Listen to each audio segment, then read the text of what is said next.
Ce week-end sera le plus chargé depuis le début de l'été. Sur nos routes, c'est le grand chassé-croisé. Les juilletistes rentrent, les Haussiens partent. Ça va commencer à coincer dès ce vendredi. Bison futé voie rouge dans le sens des départs, vert pour les retours. Samedi, comme souvent, ce sera la pire journée. Noir vers le sud, orange vers le nord. Orange aussi dimanche, mais cette fois-ci, si vous descendez. Restez donc prudents sur les routes et évidemment, il ne faut pas boire avant de conduire. Les chiffres de la préfecture viennent de tomber à ce sujet. Dans le Rhône, 61 personnes ont perdu la vie sur les routes en 2022. C'est une de plus que l'année précédente. Adrien Blétry nous a rejoint. Adrien, l'une des premières causes de mortalité, c'est donc l'alcool. C'est ça, 20% des accidents mortels sont causés par l'alcool. C'est 3 points de moins qu'à l'échelle nationale. En première position, on retrouve encore et toujours la vitesse excessive et inadaptée, responsable de 31% des morts sur la route. Les stupéfiants, eux, sont la cause de 17% des accidents meurtriers. Dans ces accidents, les voitures sont impliquées dans 80% des cas. La préfecture a recensé la mort de 24 automobilistes, 14 piétons et 12 motards sur les routes. Et c'est dimanche, le jour le plus meurtrier de la semaine. Sur les 61 décès, 29 ont eu lieu hors agglomération et 8 sur les autoroutes qui traversent notre département. Ce sont les hommes les plus touchés par les accidents. 44 d'entre eux sont morts, tandis que 17 femmes ont perdu la vie. Et puis, depuis 2016, on tourne toujours autour de 60 accidents mortels. C'est à peu près les mêmes chiffres à chaque fois, à part en 2020, une année marquée par le Covid. Et ce que l'on peut retenir, c'est que ce sont les plus jeunes qui sont touchés par ces accidents. Les 18 à 24 ans sont les personnes qui ont le plus perdu la vie en 2022 sur les routes du département. En 2023, on risque d'avoir encore les mêmes chiffres. Depuis le début de l'année, on comptabilise 29 morts dans le Rhône. Merci beaucoup, Adrien, pour toutes ces explications. Et toujours concernant les drames de la route, le 11 janvier 2020, un policier était volontairement renversé à Bron, Franck Labois. Il avait été percuté par un individu qui conduisait un fourgon. Le policier tentait de l'interpeller et la mairie de Bron a annoncé qu'une rue allait bientôt porter le nom de Franck Labois. Une rue qui se trouve entre la rue Girard-Mangin et la rue Albrecht. Dans l'actualité aussi, la décharge sauvage de Pierre-Bénite vidée de ses ordures. Ça y est, l'opération de nettoyage a commencé ce jeudi. Une montagne de détritus parfois dangereux s'amoncelait le long de la M7 depuis des mois. La métropole de Lyon gère donc pendant plusieurs jours l'évacuation du dépôt sauvage. Elle va aussi chercher à savoir qui sont ceux qui l'ont créé, ce dépôt. Arthur Blé. Un balai incessant de camions pour évacuer des tonnes de déchets. Il faudra une semaine et une cinquantaine de bennes pour nettoyer ce dépôt sauvage de Pierre-Bénite. Le terrain appartient à la métropole de Lyon qui prend en charge les opérations. On voit bien que le portail, qui est pourtant un portail assez monumental, a été démonté, a été poussé pour que les camions rentrent dedans pour faire leur dépôt sauvage. Donc on est vraiment sur quelque chose qui était organisé. Des déversements qui ont été faits par des entreprises, on voit quand même c'est des gros camions qui ont béné ça, mais également des particuliers qui sont venus jeter des déchets de taille, des sièges pour enfants, des choses comme ça. 120 000 € sont déboursés pour mettre au propre ce terrain, sans compter les portails fracturés qu'il faudra réparer.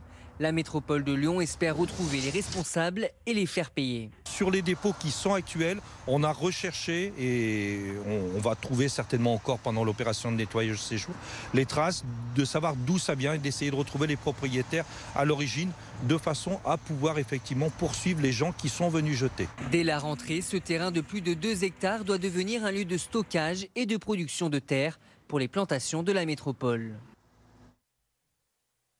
On reparle aussi ce jeudi de la pollution au perfluoré, ces polluants éternels que l'on retrouve notamment dans les sols qui sont rejetés par certaines usines de la vallée de la chimie comme Arkema. On sait que ces PFAS se trouvent dans les œufs de nombreuses communes autour de Pierre-Bénite et dans le 2e arrondissement de Lyon. Et la ville de Lyon cherche donc à savoir si elle est concernée encore plus que cela. Elle lance donc un appel en lien avec l'agence régionale de santé. La ville cherche des volontaires pour analyser les œufs de leurs poules dans les 3e, 4e, 5e, 6e et 9e arrondissements. Toutes les informations sont sur le site de la ville de Lyon. L'affaire Ribes maintenant. Louis Ribes, ce prêtre artiste qui abusait de dizaines d'enfants entre les années 60 et 90. On en parlait hier avec Givors qui refuse pour l'instant de retirer les vitraux du père Ribes de l'une de ses églises malgré les demandes incessantes des victimes. À Diem, vers Tarare, des vitraux du père Ribes ornent également l'église et la mairie et le diocèse ont donc décidé de procéder à leur retrait ce jeudi. Noémie Loisel. Ce qui restait de Louis Ribes dans l'église de Diem n'est désormais plus. Les 2 vitraux du prêtre reconnu coupable d'actes pédocriminels ont été retirés ce jeudi matin, presque dans l'anonymat.